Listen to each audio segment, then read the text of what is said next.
Welcome to the Genius Factory. Enjoy the video.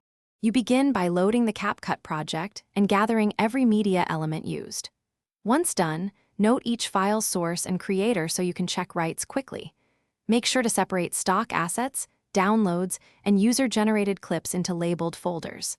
This lets you run targeted checks and avoid scanning irrelevant files.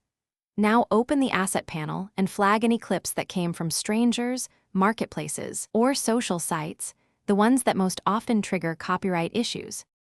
You now inspect each flagged asset in Capcut. First, open the Asset Inspector to read file names and embedded metadata that often reveals source info.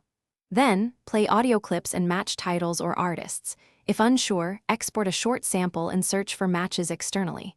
For video, compare duration, watermarks, and visible credits against the suspected original. Once done, mark assets as safe, needs permission, or remove so you can proceed with edits without risking takedowns. You finish by resolving any risky assets, request written permission, purchase a license, or swap in licensed alternatives. Make sure to document permissions or receipts inside a project folder. This protects you if a dispute arises. If you remove audio, check mixes and adjust levels so edits sound natural. Finally, export the video and preview the full render to confirm no protected clips slipped through.